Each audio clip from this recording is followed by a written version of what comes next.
For decades, Elvis Presley's heritage has been wrapped in myth and mystery. Some claimed he had Cherokee blood, others swore he carried Jewish roots, while whispers of African ancestry followed him through the years. In 2025, a sensational headline declared that scientists had finally uncovered Elvis's true identity, and what they revealed was far more complicated than anyone expected. Join us as we unveil Presley's family secrets. The man behind the rumors.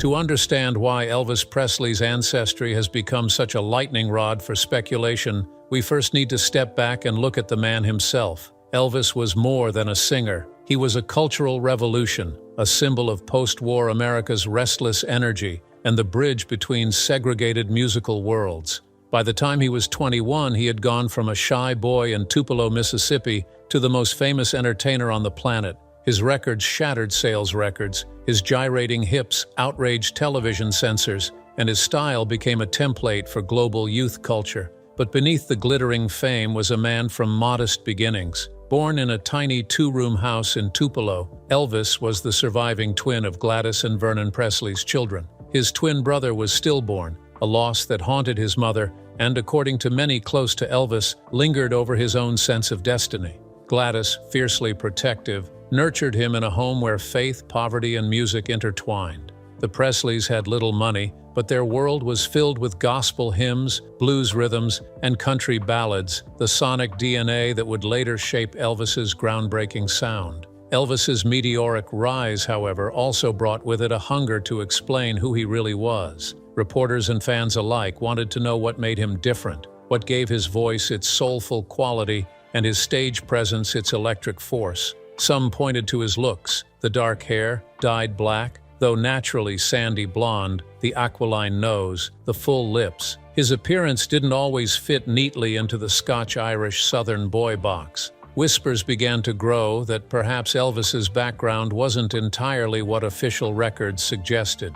It's important to remember the context of the 50s and 60s. America was a country obsessed with racial categories and ancestry, often policing them harshly. In the South, where Elvis grew up, lines between white, black, and native heritage were drawn rigidly. A whisper of mixed blood could change someone's social standing overnight. That Elvis, already controversial for singing black music and dressing flamboyant, was surrounded by rumors of a blended heritage, only added to his aura of rebellion. As Elvis's fame grew, so too did the legends about his roots. Fan magazines published speculative family trees. Amateur historians dug into old court records. Sometimes the truth was simply what people wanted to believe, that the king of rock and roll had inherited his fire from somewhere beyond the tidy narrative of a white Southern boy. His fans projected their own desires onto him. Those seeking a native hero claimed him. Those seeking a Jewish icon embraced the possibility.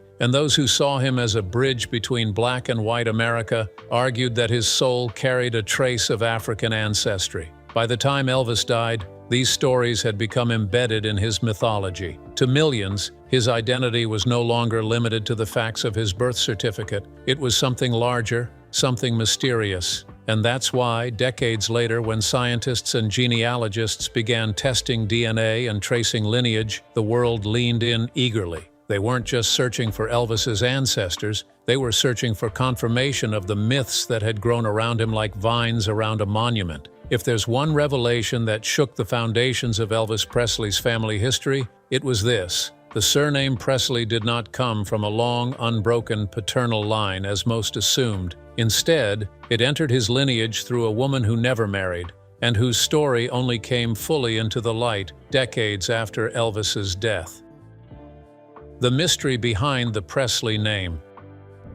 That woman was Rosella Presley, Elvis's great-grandmother. She was born in the mid-1800s in the American South, a world still recovering from the Civil War. Life was harsh, poverty was widespread, and women in particular often carried the burden of raising children without reliable male support. Rosella had several children, but she never married. Every one of those children carried her last name, Presley, not their father's. For years, the identity of Rosella's partner remained a mystery. Some believed she had been involved with multiple men, others speculated about a long-term partner who never formalized the relationship. What was certain was that her children bore her name, and so did their children after them. By the time Elvis was born in 1935, the Presley name was firmly attached to his family line, but its origins were maternal, not paternal. This revelation didn't fully hit the public until the early 2000s, when genealogists, using DNA testing techniques, were able to confirm that Rosella's partner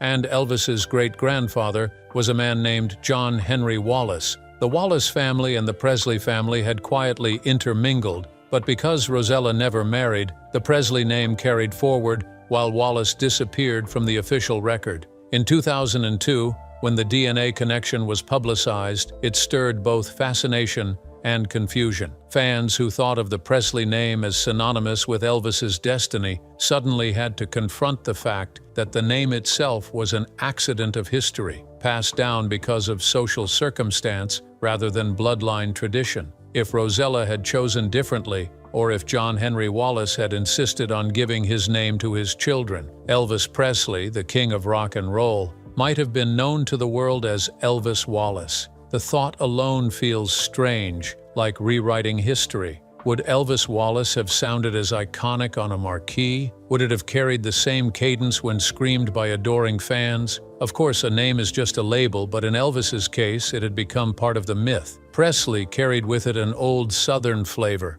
tying him to roots in Mississippi and Tennessee. It sounded authentic, earthy, and slightly exotic without being unrecognizable. The fact that it came from Rosella, a woman raising children on her own in an unforgiving time, adds an almost poetic twist. Elvis's fame rested on a name born not from patriarchal tradition, but from maternal resilience. For genealogists, this discovery was a goldmine. It showed how quickly family narratives could shift once scientific tools entered the picture. For Elvis's fans, it raised questions. If the Presley name was really Rosella's, what else about Elvis's supposed ancestry might be incomplete, embellished, or misunderstood? It also deepened the sense of mystery around Elvis's identity. The Presley-Wallace revelation proved that even something as basic as a surname, the very thing most people assume is a direct line from father to son, wasn't what it seemed in Elvis's case. It reinforced the idea that his origins were less about neat family trees and more about tangled branches, half-hidden roots, and unexpected turns. This discovery also had a cultural impact.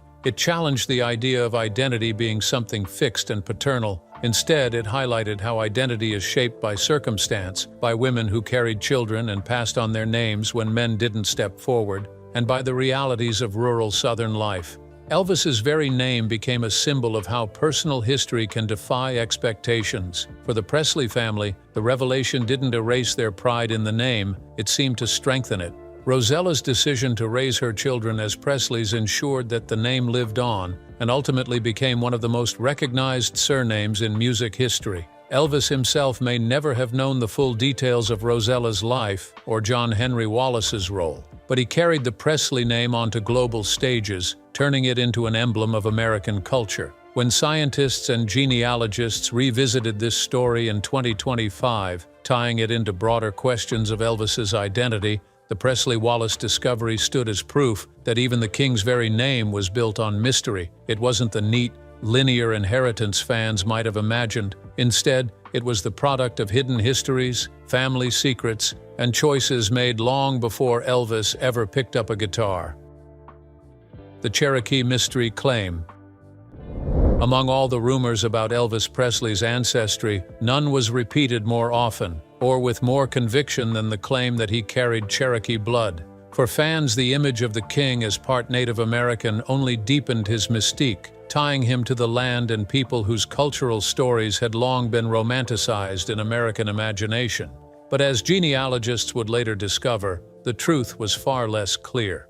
The Cherokee connection usually traces back to a woman named Mourning Dove White, who family lore suggested was Elvis's great-great-great-grandmother. According to the story, she was a full-blooded Cherokee who married into the family, bringing Native heritage into the Presley bloodline. Over time, this tale was woven into Elvis's myth. It explained for some his dark features, his sense of rhythm, or his unorthodox stage presence, qualities that fans and journalists were eager to attribute to something exotic or mysterious in his background. Gladys Presley was one of the earliest voices to repeat the Cherokee story. She told acquaintances that her side of the family had native ancestry, and Elvis himself occasionally leaned into the idea, though he never made it a central part of his identity. For a young man trying to find his place in segregated mid-century America, suggesting native blood may have been a way to subtly push back against rigid racial categories, while also linking himself to a narrative of resilience and cultural depth. The claim gained further traction in the 50s and 60s, when America was fascinated by Indian ancestry stories. For many white Southerners, claiming a native forebear had become a way to connect with a romanticized vision of America's past without challenging their own position in the social hierarchy. Elvis, consciously or not, fit into this trend. His fame amplified the story, and soon magazines, fans, and even biographers repeated it as fact. But genealogical research tells a different story. When historians began tracing Elvis's family tree, they found no documentary evidence of Mourning Dove White. Census records, birth certificates, and tribal rolls, the key documents used to verify Cherokee lineage, all came up empty. The supposed ancestor simply didn't appear where she should have if the story were accurate. Researchers examined Cherokee Nation records carefully, and Elvis's name, or that of his alleged Cherokee ancestors, was nowhere to be found. Family lore often carries embellishments, half-truths, or even simple misunderstandings passed down across generations. In the South, where many families intermingled and oral storytelling shaped identity, claiming Cherokee ancestry was not unusual. Some families sincerely believed it, even when records told a different story. The persistence of the myth says as much about Elvis's cultural role as it does about genealogy. Fans wanted him to be more than just another poor white boy from Mississippi. They wanted him to embody something deeper, something tied to America's oldest roots. The Cherokee story gave Elvis an aura of authenticity, even nobility, that fed into his already mythic persona. He wasn't just singing the music of the oppressed, he was, according to the story, carrying that heritage in his blood. Yet the lack of hard evidence makes this claim one of the weakest in Elvis's ancestral mosaic. Modern genealogists, including Thomas McEntee and other experts, have dismissed the Cherokee story as legend rather than fact. Some even argue that the tale was fueled by stereotypes, that dark hair or an unconventional look automatically suggested native ancestry. In truth, those features could just as easily have come from Elvis's documented European roots. What's interesting is that the Cherokee myth has never fully disappeared, even after researchers debunked it. Fans continue to repeat it, documentaries occasionally reference it, and social media posts resurface the idea every few years.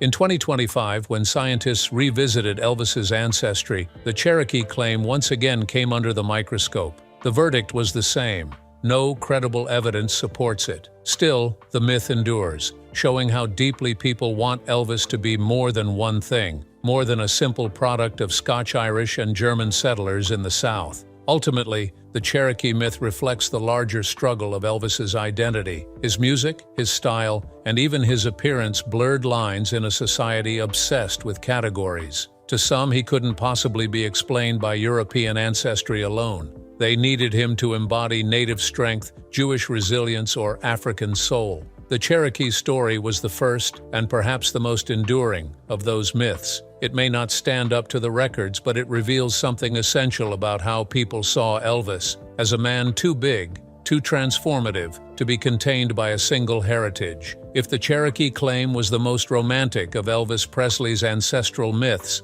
then the rumors of Jewish heritage were perhaps the most surprising. The Jewish claim.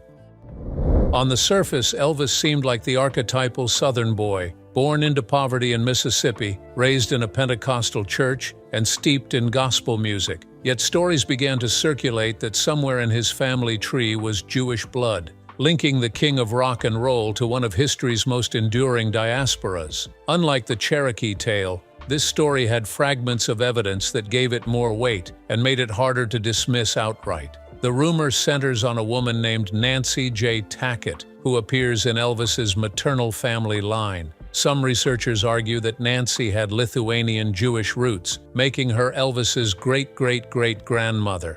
The claim is based on both oral tradition and circumstantial documentation, though it has never been fully verified by official immigration or synagogue records. The suggestion of Jewish ancestry gained traction not just because of family history, but because Elvis himself displayed an unusual fascination with Jewish symbols. In private, he was known to wear a Star of David pendant as well as a chai necklace, the Hebrew word for life. These weren't stage props, they were personal adornments he wore even when cameras weren't around. Elvis also surrounded himself with Jewish friends and confidants, including his beloved jeweler, Harry Levitch, from whom he purchased much of his flashy jewelry. There are also subtle references in his career that kept the rumor alive. In interviews, Elvis occasionally spoke warmly about Judaism, framing it as a faith that resonated with his spiritual curiosity. He was deeply interested in religion as a whole, studying the Bible alongside books on Kabbalah,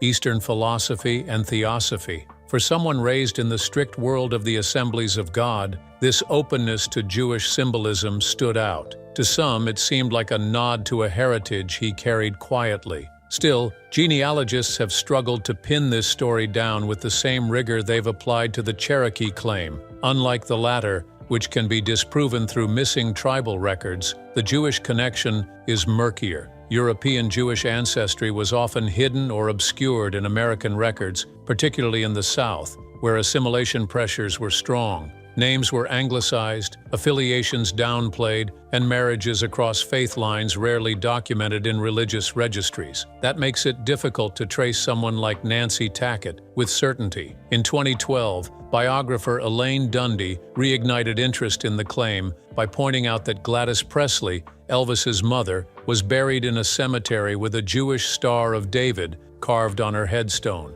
This was no accident. Elvis himself reportedly requested the symbol, suggesting that he saw his mother, or their family, as connected to Jewish identity in some way. For many fans, this was proof enough. If Elvis wanted the world to know his mother's grave bore the Star of David, then perhaps the whispers were true. Critics, however, caution against reading too much into this. Elvis had an almost collector's instinct when it came to religion. He wore crosses, stars, and mystical emblems interchangeably, often more out of personal fascination than strict faith. To assume the Jewish symbols pointed directly to his bloodline might be a leap. The star on Gladys's headstone could have been Elvis's way of honoring her life with a universal symbol of resilience rather than a literal claim of heritage. Yet the idea persisted. In 2025, when scientists and genealogists revisited Elvis's ancestry, the Jewish rumor resurfaced with new force. Some reports even suggested that DNA evidence revealed trace Jewish markers in his maternal line, though these claims came largely from blogs and click-driven articles rather than peer-reviewed studies. Ultimately, the Jewish connection sits in a gray zone,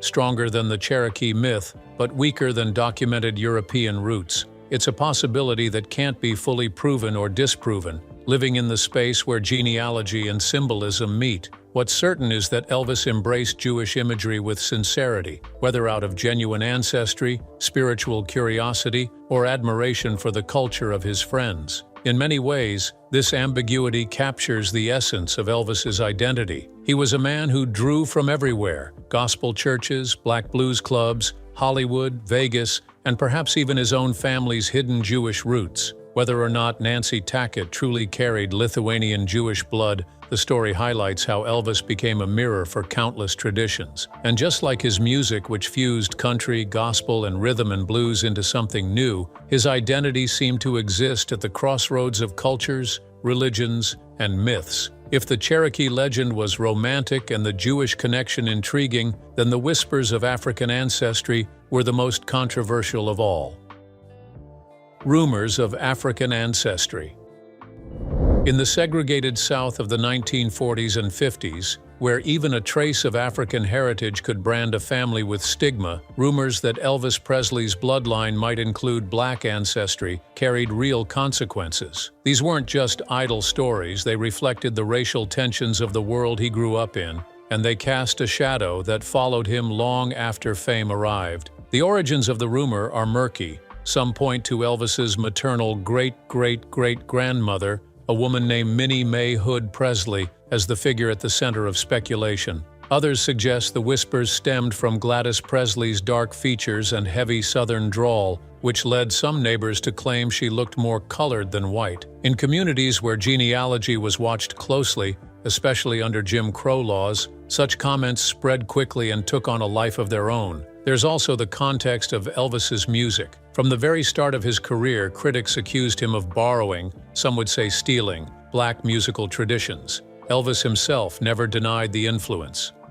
He was raised in Tupelo and later Memphis, both hubs of blues and gospel. He spent nights on Beale Street, soaking up the rhythms of black musicians who rarely got radio play. When he hit the national stage with songs like That's All Right, some journalists framed him as a white boy who sounded black. In that environment, rumors of African blood didn't seem far-fetched to those looking for an explanation. Genealogists, however, have found little hard evidence to support the claim. Census records, marriage certificates, and property documents consistently list Elvis's ancestors as white. No paper trail identifies a black ancestor in the Presley line, at least not within the 6 or 7 generations that researchers have examined. Still, historians caution that absence of evidence doesn't always mean evidence of absence. In the Deep South, racial passing was common, and families sometimes concealed non-white ancestry in order to survive socially and legally. By the time Elvis became a star,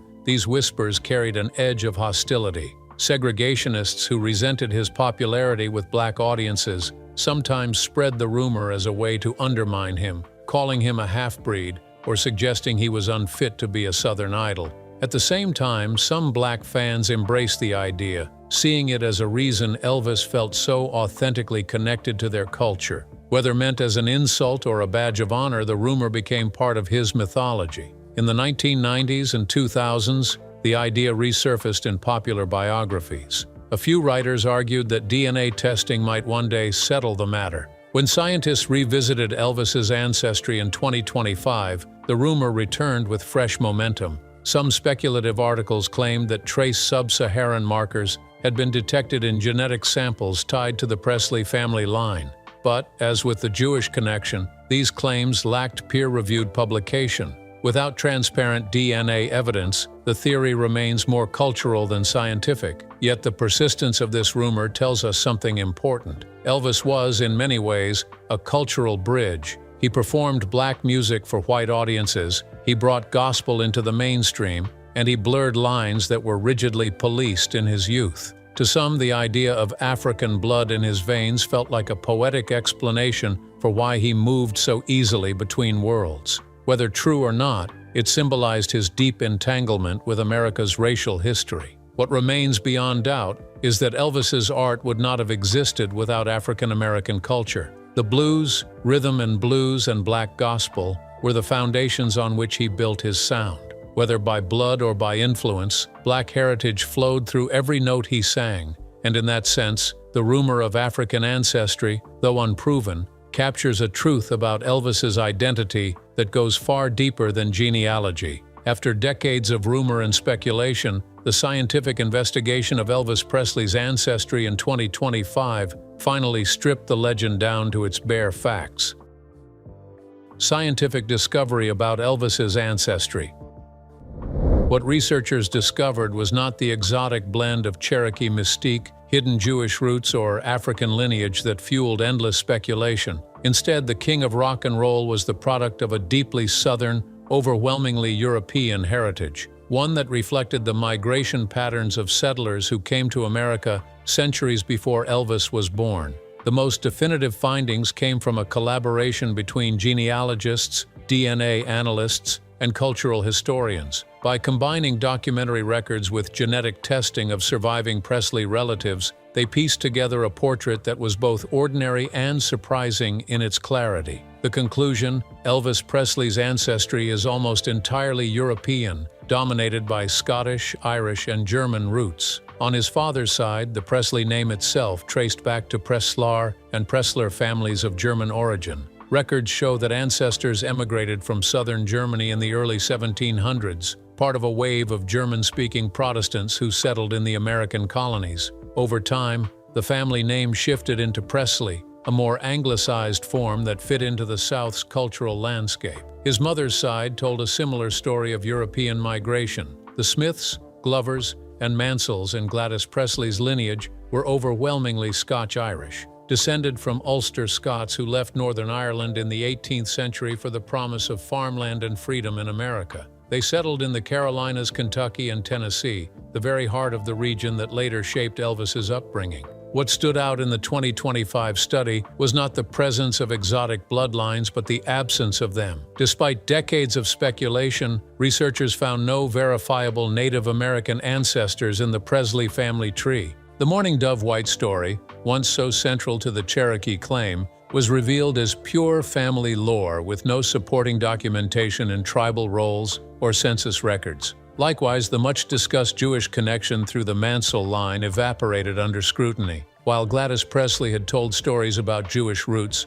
scientists and genealogists concluded that these were likely misunderstandings born of family pride and oral tradition. The African ancestry rumor proved equally elusive. Genetic sampling and documentary research revealed no evidence of African lineage within the past 6 generations. Census documents consistently identified Presley ancestors as white, and no hidden branch appeared in the DNA records. While historians acknowledge that the possibility of much older admixture couldn't be entirely ruled out, a reality for many Americans, the idea of a recent African connection was unsupported. In other words, Elvis Presley was, by the evidence of 2025, a white Southerner of European descent, descended from immigrants who carved out lives in the American frontier and passed down their traditions through generations of poverty, struggle, and resilience. His roots were not unusual. They mirrored the heritage of millions of other working-class Southerners of his era. This revelation landed with a mixed reception. For some fans,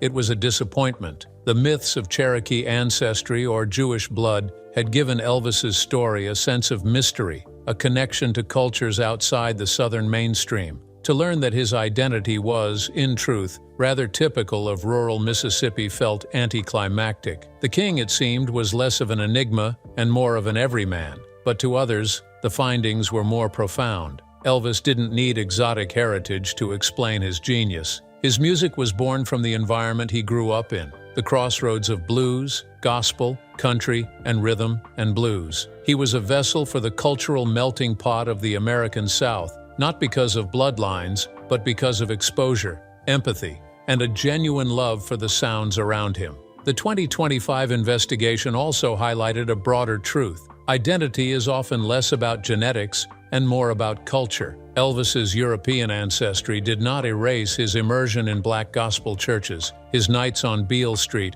or his fascination with the spiritual traditions of the Jewish community in Memphis. The myths surrounding his bloodline reflected the need people felt to explain his uncanny ability to bridge worlds. Science, however, showed that the explanation wasn't in his DNA, it was in his experience. When the final report was published, one line stood out above the rest. Elvis Presley's ancestry is unremarkable. What he did with it was extraordinary. The king of rock and roll was not the product of a hidden heritage or a secret identity. He was the child of European immigrants, born into poverty in Tupelo, Mississippi, shaped by the cultures that surrounded him, and propelled by sheer talent and charisma into global superstardom. In the end, the truth of his ancestry was not glamorous, but it was real, and it only deepened the story of how an ordinary Southern boy became the most extraordinary performer of his age. Even decades after his death, the myth of African ancestry clung to Elvis's image. Some writers argued it explained why he could channel gospel power with such conviction, or why his hip-shaking style looked more at home on Beale Street than the Grand Ole Opry. Conspiracy theorists pointed to his dark hair and features as proof, ignoring the clear Scottish-Irish-German family tree. The persistence of the story reveals less about Elvis's DNA and more about how deeply he blurred racial boundaries in American music, a white man who sounded, moved, and lived like no other of his time. If you enjoyed this video, please click on the like and subscribe button and click on the next video shown on your screen.